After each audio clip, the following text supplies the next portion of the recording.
So, I guess we should talk about Krishna. Yeah.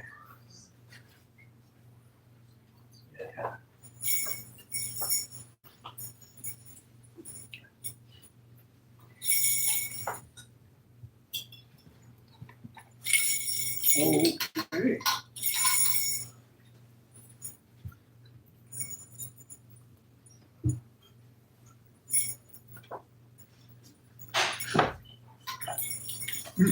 Lemon juice is nice. Good for you, isn't it? I think so. You know that. I agree. I have to be careful with juice, because it doesn't have the fiber. When you take the juice out of the fiber, and the fiber's not there to slow down the glucose going into my blood, so it'll go pow. I've actually experimented with A little it. bit, just a little bit. Huh? Do a little bit only. Yeah, Yourself.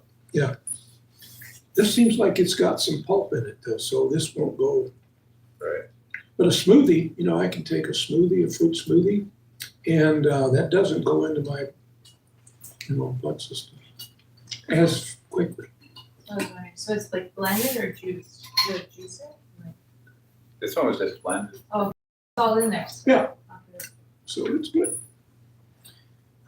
So we're going to talk about the symptoms of pure devotional service, according to Lord Chaitanya.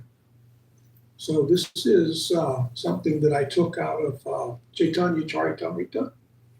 It's Lord Chaitanya, and he's instructing Srila Rupa Goswami. So this is a pretty interesting conversation. Huh? So,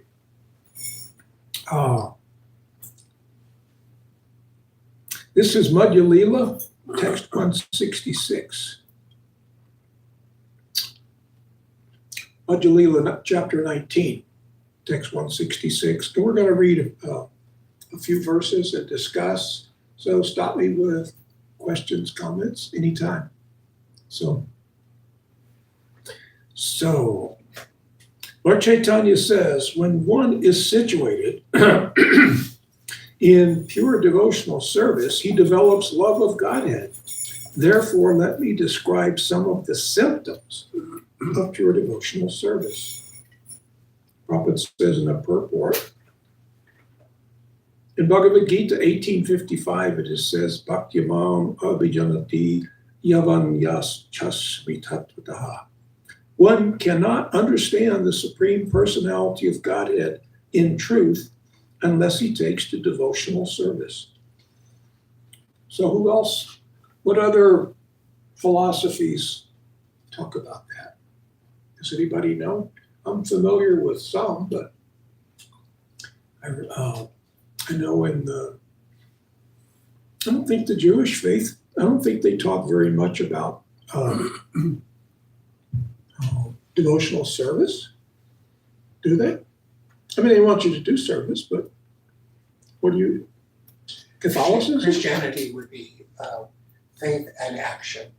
Faith, they always go together, faith and action. Yeah. Yeah, so it's there. But Lord Chaitanya says, man, if you don't do devotional service, forget it. You'll never understand the Supreme Personality of Godhead. So I think other faiths touch on it, some emphasize it, but I don't think anybody is as serious about it. I mean, with us, in our bhakti world, it's the beginning and the end. There's nothing else.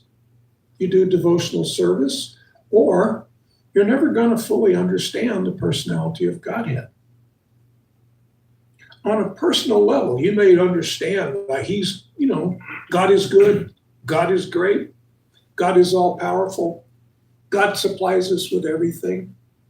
You can understand that. But I mean, to get personal, when you get personal with somebody, you start to learn all about them, don't you? You learn what teams they like, What is their favorite color? You know, you learn a whole lot about that person when you get personal with them. So Lord Chaitanya is saying that if you don't get up close and personal through devotional service with Krishna, you're just, there's no way that you can fully understand him. That's understandable, isn't it? That makes a lot of sense. You'll understand him, but not fully. So we're not saying you're never going to know anything about God. We're going to say that what Lord Chaitanya is saying is that you'll never understand him fully unless you perform loving devotional, pure loving devotional service. We serve Krishna favorably as Krishna desires. Wow. So you said a lot there, didn't you? For first-class devotional service to develop, you can't have material desires. You've got to be devoid of all material desires. Boy, that's hard to do, isn't it? Gosh, maybe I want to, maybe I can't be a Hare Krishna. Maybe I can go be something else, How do you get rid of, I'm always going to want something, right? How do you stop wanting stuff? I start wanting as soon as I wake up in the morning. There's always something I'm wanting. So, how much do I think about what Krishna wants? Right away, I'm thinking about what I want. But once in a while, maybe, you see? So Lord Chaitanya is describing that type of mentality. To achieve first class devotional service, Lord Chaitanya says, you got to be devoid of all material desires. So material desires are, is anything material? So, but I'm going to have desires. I just need to learn how to channel my desires and control. I need to control my desires or they're going to control me, which is the way it's always been. Since I've come to this material world, my desires have controlled me. All of us are pretty much in that same boat, isn't it? My desires are already telling me what I need to do today. So, but if what I'm going to do today has to do with serving Guru and Krishna, then I can train my mind to kind of control my desires and keep me from wanting what I want, or basically what I want tends to be what Krishna wants, because I train myself to just act on what Krishna wants. What does Krishna want me to do? Sometimes we wonder. You ever wonder like that? You ever thought? You ever said, it's Krishna, what do you want? Sometimes it's hard to figure out. What do you want? What do you want? What should I do? So Krishna will talk to us in the heart, and he will talk to you through Guru, Sadhu, and Shastra. So a lot of times, all of you've probably had this happen to you. You're thinking, you have some question in your mind, and you sit down to read, and you crack a book open, and the verse that you open to just happens to be the answer to the question that you had. So Krishna will speak to you through Shastra. I've had that happen a lot. Sometimes the answer just comes. And I'd like to take credit for it. I'd like to think, boy, I am so smart. Boy, I figured that out all by myself. Who needs Krishna? But it's just super soul. He's giving me an elbow. Hey, here's your answer, you dummy. I keep telling you over and over.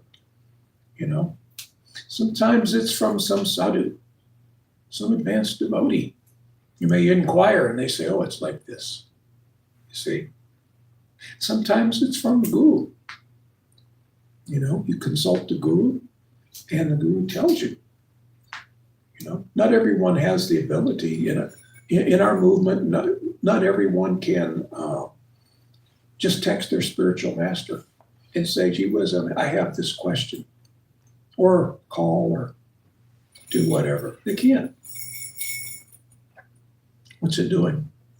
I'm trying to lock the exposure, but I don't think there's a way for me to lock it when it's recording, so. Oh. Or else it's just, What is the exposure? Like the light, It's like a flickering effect of the light how and much dark. light is letting Yeah. into the lens. Not too bad. So,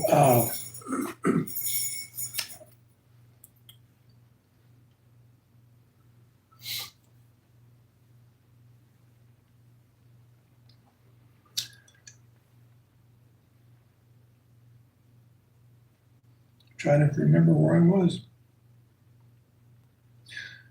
Lord Chaitanya goes on. He says everyone should. Oh no, this is Srila Prabhupada. Hold on.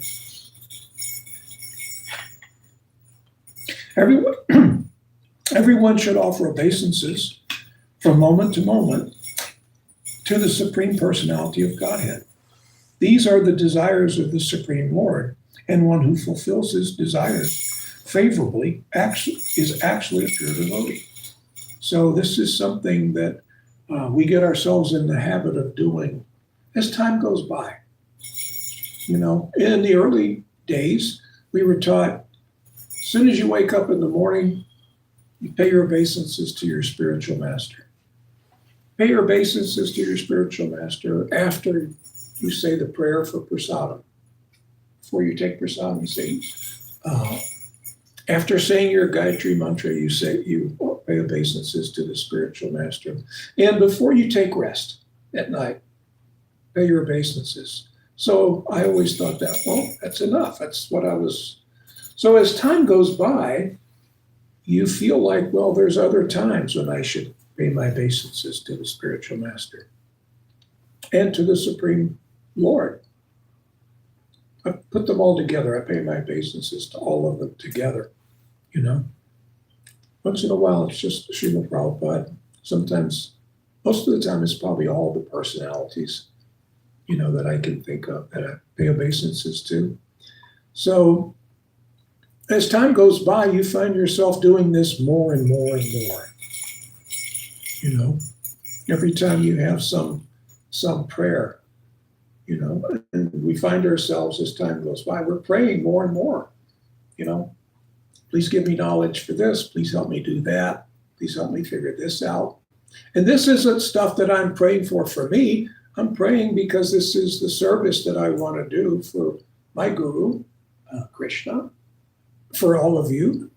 Some service, some thought that I have to have, something I have to figure out immediately. I'm paying my obeisances before and after the prayer. You know, please help me.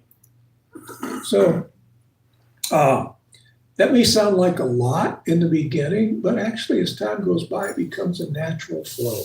You're paying your obeisances. That doesn't mean you're prostrate on the floor. You can pay your obeisances sitting, driving. Just don't close your eyes while you're Namo Vishnu Guru. You know, it's best if you keep your eyes open when you're driving. That's what they say. I mean, you know. So, Prabhupada says in the purport here, Krishna wants everyone to surrender to him. And devotional service means preaching his gospel all over the world. The Lord says openly in the Bhagavad Gita, 1869, one who preaches the gospel of the Bhagavad Gita for the benefit of all is most dear to Krishna. Krishna wants everyone to surrender unto him. Boy, we hear this so much, don't we?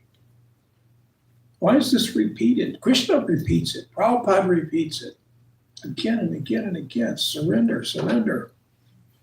So why do we talk so much about surrendering to Krishna? Why? What is with this guy? Surrender, surrender. Good morning, Krishna. How are you? I'm fine. Did you surrender yet? Oh, no, but I'm working on it. He wants to surrender. He wants you to surrender because he wants to surrender to you. Let's get together. Let's get up close and personal. Krishna is not the one who left home to go out and travel through the universes, the material world, to see what's all out here to enjoy. That was, us, right? We did that. So Krishna just says, just surrender to me. Now that you've decided to leave and go out and do what you want to do, surrender to me and tell me that you want to do what I want to do. Because I want to surrender to you and fulfill your desires. Because if you're surrendered to me, then all of your desires are going to be governed by that surrender mode. That's love. This is demonstration of love. I surrender.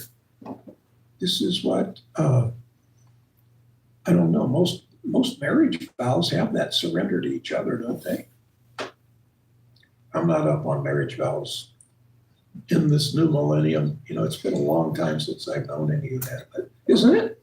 I think it's implied. I don't know if the wording's in there. Huh? It's implied at least, So this is what lovers do. They surrender to each other. So this is what Krishna wants. He doesn't need you to make him feel special. He already knows he's special. Can you imagine? I mean, sometimes if you just think of Krishna the way he must think, he's the most beautiful, the most famous, he's the most special, he's the most powerful. He knows this. There's no way, Krishna never needs a counselor. He never feels like nobody likes me. He never feels like, gee whiz, I really feel bad today. No, he already knows. He's Krishna, So there's nothing wrong with Krishna. So he doesn't need to prove that to himself, to have you to grovel. He has no taste for that. On reverence doesn't appeal to him at all. If you want to throw that in when you're asking him for something for you, which has nothing to do with him, throw in a little groveling, okay, that might get you some points, all right, Okay, I'll grant your material prayer, But that's not the kind of loving relationship that he wants. His attitude is, let's work together. Devotional service is for you on your part. He's always doing service for you. He always has.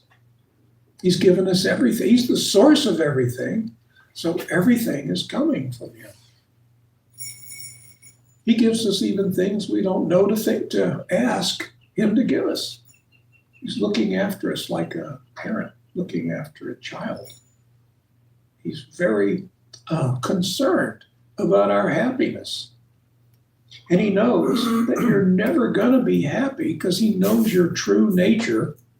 You're never going to be happy unless you are my devotee, because that's your natural position. That's what you are in reality. You are his loving servant. That's what gives you pleasure. And it gives him pleasure. And when we give him pleasure, that gives us pleasure. Now, he's always going to give you things to give you. He's known as Govinda. He's the giver of pleasure. Krishna, I mean, isn't it nice to give pleasure? Like when you were just down in Florida visiting family, the kids, they're like liking you a whole lot. You're giving them pleasure, right? But probably just your glance makes them so happy, isn't it? Doesn't that make you feel good? So Krishna's like that too. I want to give you pleasure. Krishna doesn't feel like when he walks in the door, all right, who's going to suffer? Who am I going to pick on today? No, it's like he wants to, wherever he goes, pleasure comes from him. Everyone gets pleasure. ultimately, even the demons, when the demon is threatening the devotees, they're going to get pleasure. Krishna kills the demons to protect the devotees, to give pleasure to the devotees. And then the demon gets liberation. It's like even the witch, Putana. She was wanting to kill Krishna. She smeared the poison on her breast. And then Krishna sucked her breast. But because she was performing the acts of a mother, Krishna, when he sucked her life out of her, gave her liberation. Because you were acting as my mother. He didn't see the fault that, well, by acting as my mother, you were trying to kill me. No, he didn't. He doesn't think like that. Well, you were being motherly to me. So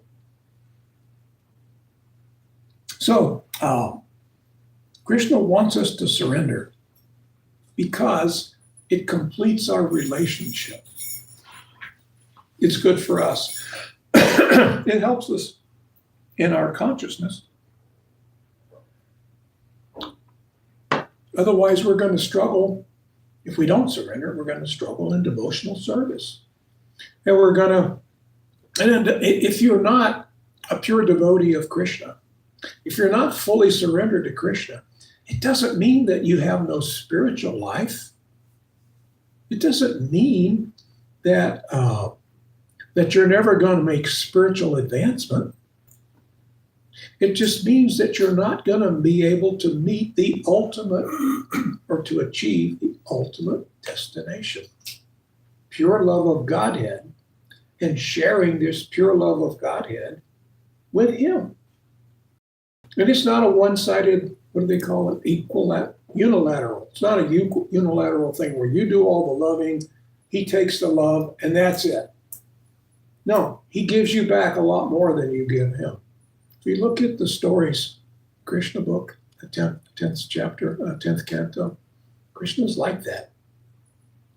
Make some offering of love to Him, and He gives you back much, much more than, even sometimes, like in the case of Sudama, Krishna's friend. Sudama wasn't looking, he didn't ask Krishna for anything. His wife wanted him to, But he just wanted to be with his friend, his dear friend Krishna. He didn't. But Krishna gave him billions of times more than he could have ever asked for.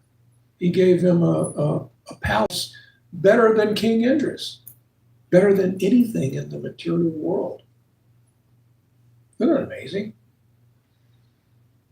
I mean, we read the descriptions of what Sudama's palace was like when he went home. Can you imagine? He walked up to his house, and it's like it's not there. It's replaced by this something far more exquisite than the Taj Mahal.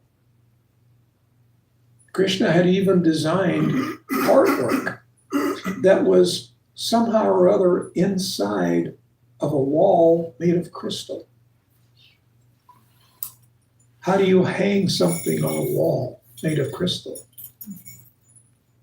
Krishna just had it inside the crystal. Can you imagine? This is showing you I can love you a lot more than you can love me. He's a lean, mean, loving machine. But for this all to take place, he's saying, look, you got to come off your high horse of trying to get out there and do it on your own without me. Just surrender. Get back on the path of being my loving associate, my devotee. Let's work together. You see, this is the nature of the spiritual world.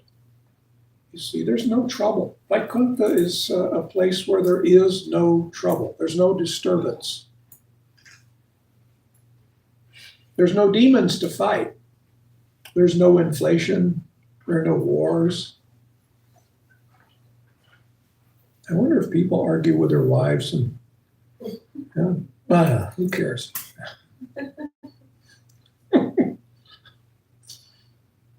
I got to pick on them a little bit, So there's no disturbance.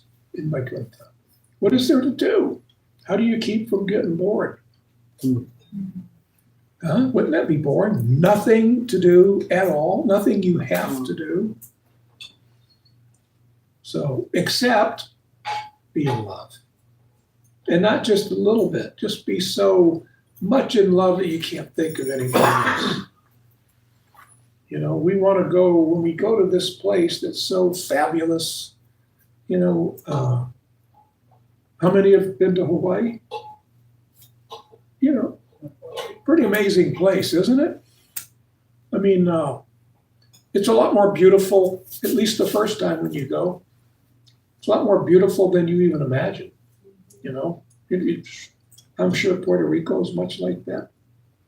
West Bengal, Mayapur. There's no way to describe the beauty of it, you know? So can we imagine the beauty of Krishna's domain? You know? So how are we gonna, if we're not fully in love with Krishna, wanting to perform loving devotional service, and we're looking at all this beauty around us, we might have a tendency to establish some false sense of proprietorship. Wow, this is a beautiful place. I love this. Maybe that little grove over there can be mine. You know? The one with the desire trees, you know, there's some more desire trees. I just want like 2 or 3 of them over there, and that nice lake, that could be mine too. You know, maybe it'll be away from everybody else, so nobody's like watching me enjoy see what I mean? That's not gonna work. That's not the mentality that you take with you to Vaikuntha. Because if you have that mentality, you're going to ultimately become envious. And this is the kind of mentality that will keep you in the material world. You may make some advancement to some demigod's planet, you know, so you can live in grandeur, some material grandeur. But you should be so in love with Krishna that you barely notice the beauty of the place. All of this beauty is emanating from that source of beauty. You see, we need to be so much in love with Krishna that we're not distracted by this gorgeous place, his home, you see, or envious because he has it. We want him to have something even better, you see. So this is why we talk so much about surrendering to Krishna and performing loving devotional service. If I'm focused on serving Krishna, which as we've already established is not a one-way street, he's loving us a lot more than we can love him, then everything works fine. We can go live with him in his abode in Goloka Vrindavan. We can be there with him, you see. Now, if we don't want that, then maybe we don't belong there. There's some other place that we should end up until that wears out and we want something better, you see. So this is why, again and again, as we read and as we hear, surrender to Krishna, perform loving devotional service. Doesn't mean that you're not a spiritualist unless you perform loving, pure devotional service. It doesn't mean that at all. It means if you want to get to the top level, then you've got to start to perform loving devotional service here and now. So that when you go back home, back to Godhead, you just fall right into place. It becomes who you are and what you do. You take off right where you left off in the material world. Loving Krishna, serving Krishna, which is what you want. Yeah. How did you know I was just about to ask for questions? How did you know? What's with her? It was a natural, no mind reading. Thank you for the talk. It's beautiful because it's answering a lot of those questions that people ask, like, why do you surrender? What is the service? Why is it important? My question is once you go to the Kunta, you're good, right? Like unless you can't go back down to the. Krishna says you won't. Okay. Unless you want to. But what is going to, so the thing that's not gonna let us want to come back is that surrender and that pure devotional service. And you've already touched the fire and it burned and you don't want to do it again. So you'll remember that. You're going to remember maybe not everything that was terrible about being in the material world, but the fact that it is a terrible place. Plus, you're so focused on Krishna that you're not going to remember all. You just don't want to leave Krishna. You're not going to want to leave him again. We did that. And it's not working out really good. It is now because we're here and we're hearing, we're chanting. It is working for us. Are there any advantages? Not every living, there are innumerable living entities. Not all of them fall down and come to the material world. So we're in the minority. Are there any advantages to that? Being here, To fall down and come to the material world? to make devotees. Huh? To make devotees. You get to make devotees. But when you go back home, you're going to be around your fellow devotees, eternal friends, eternal brothers and sisters. And they never fell down. They never went to the material world. But you have an advantage over them. What is that advantage? I think that we have the tendency to, what's the word that I'm looking for? Not appreciate what we've been given. Right. There's another word for that. Yeah, I can't think of the word. And I think that we tend to do that a lot, right? Even on the micro. Yeah. Take things for granted. Right? Take things for granted. So Take it sometimes for we have granted. something good, and this kind of segues into like what you're saying about like just like who do you think left, and we've convinced ourselves that we have something to lose, and that's why we don't surrender to Krishna. I've been Yeah. thinking about that a lot. Like that's the illusion that somehow by surrendering to Krishna, like we have something to lose. Yeah. And like Krishna's like, you got nothing to lose, you have everything to gain by surrendering to me. It's kind of like, this was many, many, many decades ago, but my uncle was telling me, I had like 5 uncles that went to World War II. They went to fight in World War II and came back. So one of my uncles was saying that when he came back to a small town in Tennessee, he was thinking, oh, I am so glad to get back home. Mm. You know, it started out when one of the people, he was saying, I'm glad to get home. And one of his friends says, yeah, but man, it's too bad you had to come back to this place. Little old country town.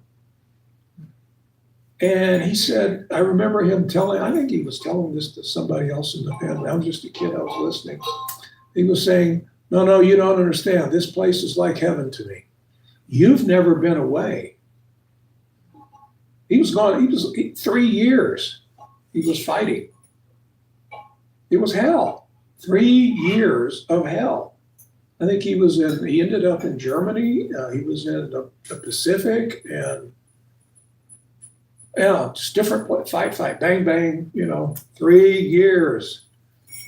And so I've been through hell and back, and you're complaining because this is a small little American town,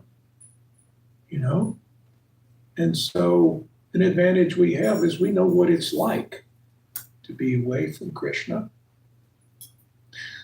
But we also have the advantage that we get to go back to Krishna.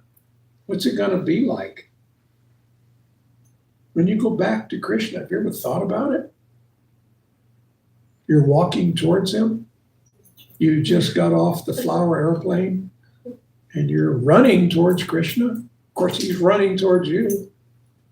But when you first get eyeball to eyeball with him, boy, who else that never fell down who gets to have that moment? They've been there with him. Now, I'm not saying that your ecstasy is going to be any more than theirs, but it might have a little bit of a different taste. So, are you going to leave? No. It's like asking my uncle, would you like to go back to Germany, and fight some more? We have another war going. We're having a war in Korea. Would you like to go? No, thank you. I'm home and I want to stay home. You see, unless Krishna came to you. What if Krishna asked you, hey, Govinda Madhav,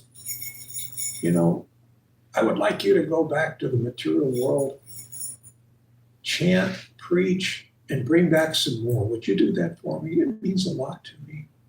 It would make me happy. Oh, please, oh, please, oh, please. Sure. I would want to negotiate with him. Just please guarantee me that I'll never, ever forget you. It may be like that. As soon as we get there, Krishna says, okay, take a quick bath, change into some clean clothes, take prasadam, get back on the next flower airplane going back, because there's a whole world that you need to go save. But, sir, yes, sir, if it'll make you happy, Krishna, Yeah. Would you clarify or define loving devotional service? Yeah. It's something we do. The closest thing to it that we can think of that happens in the material world is the love of a mother for the child. You see, the mother out of love. I forget who was saying, where I read this, but the mother, she changes the dirty diapers. But out of love, poetically speaking, why the stool of the baby smells like sandalwood paste. I don't think it really does. But the mother is so happy out of love that she does this, you see. So this is loving devotional service. She's devoted to that child. And out of love and devotion, she does this service, bathes the child, feeds the child. Mothers are always poking the baby to find out, are you okay? Mirror check. Did it smell like sandalwood paste to you? Not all the time. No. So, something that we're motivated to do only out of love. And the mother, she's not, it's unmotivated in that she's not expecting anything back. I've often said it's not like when you get out of college, then your mother says, okay, here you go, this is your bill. You owe me $3,460,000 because this is for the food, for the diapers, for the babysitters, the schooling, the cars that you bought and the ones that you wrecked. For all of this that I paid, now this is what you owe me. Now it's all written off, isn't it? You go to your mother's, Mom, how much do I owe? What are you talking about? Get out of here. You don't owe me anything. So loving devotional service, I do it because I love you. And I love you because I love you. Not that I'm wanting you to give me this or give me that. So now that's kind of a top level. I've talked to a lot of people and they don't see the afterlife. I've got a list that we'll talk about someday of people that have interviewed people. What do you want in the afterlife? I'll bring that. We'll talk about it. Maybe next time. If you'll remind me, we'll talk about And there's not a lot of God in there. Hmm. People from different walks of life, different religions. What do you want in the afterlife? And most people want, what they're looking forward to is they're going to be back with grandma and grandpa, you know, cousins, relatives, friends, their wife, Dog. not their first wife, because she turned out to be a real jerk. But my second wife, my dog, all this. In other words, I want to recreate my material environment in a place better than Hawaii. And I don't have to work. I'm going to be on Easy Street with all of my family. And yeah, you say, what about God? And I say, well, gee whiz, I'll see him in church. Perpetual vacation. Yeah, except for Sunday. Surely God goes to church. So I'll see him in church. I'll see him, on the other side of the room. Hey, yo, how's it going? So I'm in my own investigation and talking with people, and in this in depth, I forget how many thousands of people they talked to over a period of many years to compile this report. And I don't know how accurate it is, but I'm sure it represents, because it sounds like what I've heard. Very rarely do they say, well, I don't need anything. I just want to be with God. I just want to be with him, So, what are you going to do? What would you do? You go back and you're there with Krishna. And are you going to be like looking at your watch and saying, gee whiz, Krishna, this has been nice to get back together like this, but I got a few things I want to do. I wanted to go for a walk down by that lotus pond, and I wanted to do this. Are you even going to look away from Krishna? Are you going to let him go? I'm not going to let him out of my sight, because it's been like this long time away from him, until he says, okay, off you go. I'm just going to be there. And probably, when he opens the door in the morning, I'm going to be leaning against the door and I'll fall in. You still hear me? How he's irresistible. How are we going to let him out of our sight? Especially after this. I think Sean's. Just a quick question, if there is time. Yeah, we've got 5 minutes, isn't it? What time are we supposed to end it? 6:15. Okay, these quick questions and then finish. Could you speak just a little bit on the importance of, as part of devotional service, of studying and understanding in depth, as much as possible, all of Krishna's pastimes? Because a lot of what I've read from Srila Prabhupada's purports is that even possibly as a precursor to going back to Vaikuntha or the transformation, it's possible that you might take another birth in like the Vaikuntha or Vrindavan here in order to enter into the pastimes to make sure that you know what the etiquette is and how to properly enter into the pastimes. So it seems vitally important that if we're going there, because a lot of the questions are, what are you going to do when you get back to God? And it's like, it's all right there. Well, just naturally, when we're there with him, we're going to do some loving devotional service. So what is there, like a program that, like when you join the Army, there's a basic training. So you go back home, back to Godhead, and they say, okay, before you see Krishna, you got to go over there and take this class. Right. It's a 6-week class, and you're going to learn how to do devotional service, how to pay your obeisances. When you get there, that's kind of expected because it's something you do. It's what the soul does. So you've got to become self-realized now. So yeah, I've heard it said that maybe not everyone, but most of us On our way back to Godhead, we'll take a birth in the material world, someplace where Krishna is performing his pastimes. And we're going to be part of that. Be there with Krishna. And then when we leave that body, well, we're all in sync. We're in sync. We hit the ground running as soon as we get home. You see? So that's a good question. I didn't have a question, I just had a comment. I was reading, I think it was Srila Bhagavatam, and the gopis were very mad at Lord Brahma for giving them eyelids, because when they blinked, they couldn't see Krishna for that split second. For the split second.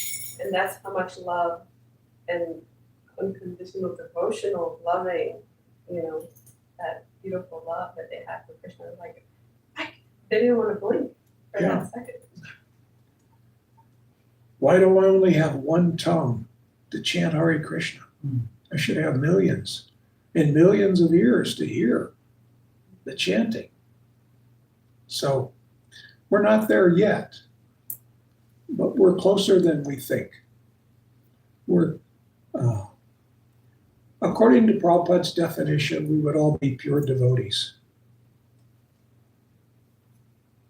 I remember Mother Malati tells this story. I've told this before, but she was walking with Prabhupada in the very, very early days of the movement. And Prabhupada was walking in Golden Gate Park in San Francisco. And there was an Indian gentleman with him on the walk. And the Indian gentleman said, "Swamiji, are you the only pure devotee in this world?" And Prabhupada stopped and he turned to Umapati and he said, "How many of us are there now? How many devotees are there? Total in the world. How many Hare Krishna devotees are there?" Umapati said, I think it was Umapati. He said, 35. There were 35 devotees at the time. And Prabhupada turned to the Indian gentleman and he says, "There are 35 pure devotees that I know of."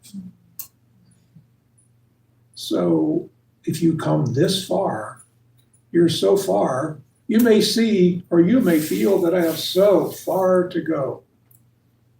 But you're not that far. Not that far at all. Okay, we've got to wrap it up. I'm only 15 minutes late. Sorry. Hare Krishna, goes to Jivananda.